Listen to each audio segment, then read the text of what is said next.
The docks were quiet that night, eerily quiet, like Port Charles itself was holding its breath. A low fog rolled in from the harbor, swallowing the outlines of warehouses and flickering streetlights.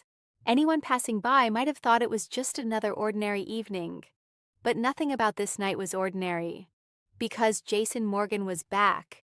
After months, no, what felt like years, of silence, uncertainty, and whispers of death, Jason stepped off a shadowed launch boat and onto the familiar wooden planks of Pier 52. His boots hit the ground with a soft, deliberate thud. He didn't hesitate. He didn't look back. He was home. But he wasn't the same man who had left. Jason moved through Port Charles like a ghost, unseen, unnoticed, but very real. He kept to the shadows, his instincts sharper than ever. The city hadn't changed much on the surface. The same neon lights, the same late-night diners, the same secrets lurking behind every corner. But Jason knew better. Everything had changed, and Sonny Corinthos was at the center of it. Jason paused outside Sonny's penthouse, watching from across the street. Inside, the lights were on. Sonny was home.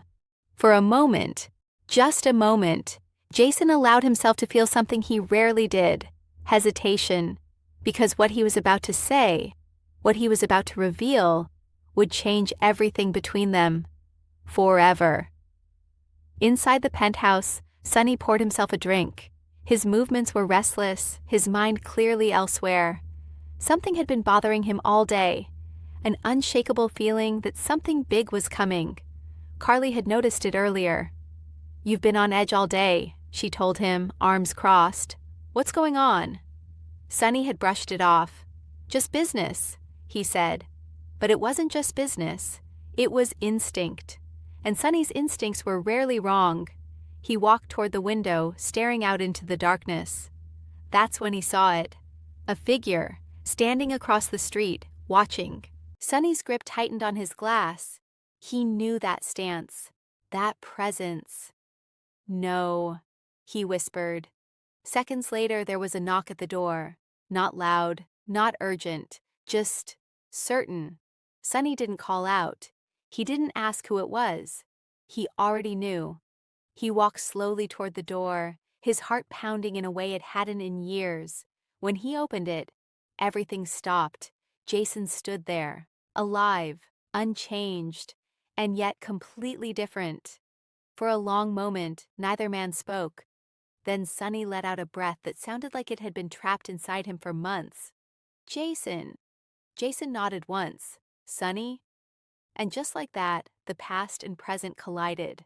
Sonny pulled Jason into a tight embrace, gripping his shoulder like he needed to make sure he was real. "You're alive," Sonny said, pulling back, searching Jason's face.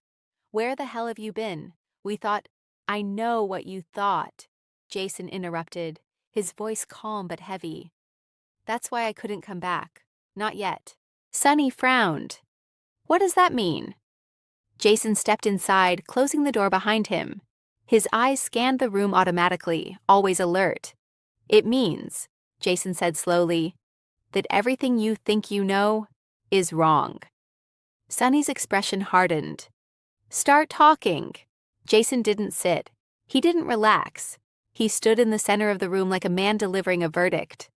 "The night I disappeared," Jason began, "it wasn't an accident. It wasn't a hit gone wrong. It was planned." Sonny's jaw tightened. "By who?" Jason met his eyes. "Someone you trust."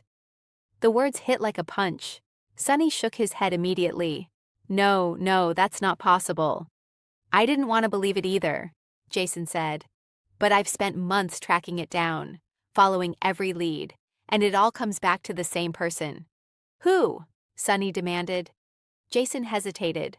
For the first time since he arrived, he hesitated, because once he said the name, there was no going back. "It was Michael." Silence. Complete and total silence. Sonny stared at Jason like he hadn't heard him correctly. "That's not funny," Sonny said flatly. "I'm not joking." "My son would never." "Your son didn't do it alone," Jason cut in, "but he knew about it. He was involved." Sonny stepped back, shaking his head. No, you're wrong. You've been fed bad information. Jason's expression didn't change. I wish I was wrong. Jason reached into his jacket and pulled out a small envelope. I didn't come back with theories, he said. I came back with proof. Sonny took the envelope slowly, his hands almost reluctant to touch it. Inside were photos, documents, bank transfers, surveillance stills, each one more damning than the last. Sonny's face drained of color as he looked through them. This doesn't make sense, he muttered. Why would Michael do this? Jason's voice softened slightly. Because he thinks you've become something he can't support anymore. Jason explained everything. The meetings Michael had been having behind Sonny's back, the connections to rival organizations, the quiet effort to dismantle Sonny's empire from within. He didn't want you dead, Jason said. Not at first. He wanted control. He wanted to fix things. And when that didn't work? Sonny asked, his voice barely above a whisper. Jason didn't answer right away. He didn't have to. Sonny already knew. Sonny slammed the envelope onto the table, pacing the room like a caged animal. No, this is wrong. Michael is my son, my blood. He wouldn't. He already has, Jason said quietly. Sonny stopped. The truth hung in the air between them, heavy, suffocating. What are you saying? Sonny asked slowly. I'm saying the hit that was meant to take me out. Jason paused. Was originally meant for you. Sonny's world tilted. Every instinct, every memory, every belief he had about his family was suddenly under attack. My own son tried to kill me, he said, the words sounding foreign even to himself. Jason stepped closer. I don't think he sees it that way. In his mind, he's saving the family, saving the business, saving you. By putting a bullet in me? Sonny snapped. Jason didn't respond, because there was no justification for that. But that's not even the worst part, Jason added. Sonny looked up sharply. There's more. Jason nodded. Michael isn't the one pulling the strings. Sonny's eyes narrowed. Then who is? Jason's expression darkened. Someone who's been in Port Charles a long time. Someone who knows us. Knows how we think. Just tell me, Sonny growled. Jason took a breath. It's Carly.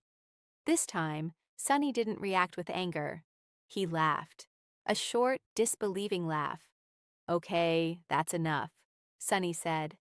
First Michael, now Carly? You expect me to believe that the two people I trust most are working against me? Jason didn't flinch. I expect you to look at the evidence. Sonny shook his head. No, I won't, because it's not true. But even as he said it, doubt crept in, because Jason didn't lie. Jason never lied. Outside, thunder rumbled in the distance. Inside, Sonny's entire world was unraveling. If you're right, Sonny said slowly, then everything I've built, everything I've protected, is already compromised, Jason finished. Sonny ran a hand through his hair, his mind racing. What do we do? Jason's answer was immediate. We get ahead of it. Jason laid it out clearly. They couldn't confront Michael, not yet. They couldn't confront Carly either, not without exposing themselves. They think I'm dead, Jason said. That's our advantage. Sonny nodded slowly. So we use it. We let them make their move, Jason continued, and then we stop them. Sonny looked at him, a familiar fire returning to his eyes. Together. Jason gave a small nod. Like always. As the two men stood there, united once again, one thing was clear. This wasn't the same partnership it used to be. There were cracks now, doubts, questions that couldn't be unanswered. Because if Jason was right, then the real battle wasn't against enemies on the outside. It was against the people they loved most. Later that night, as Jason prepared to leave, Sonny stopped him. One more thing, Sonny said. Jason turned. If this is true, if Michael and Carly are really behind this. Sonny's voice hardened. What happens to them? Jason didn't answer immediately, because this was the part neither of them wanted to face. Finally, he said, That depends on you. As Jason disappeared back into the shadows, Sonny stood alone in his penthouse, staring out at the storm now raging over Port Charles. Lightning split the sky, thunder shook the windows, and somewhere in the city, secrets were waiting to explode because Jason Morgan was back. And the truth he brought with him? It wasn't just unbelievable, it was deadly. Thank you for watching. Write what you think about it. Subscribe to the channel.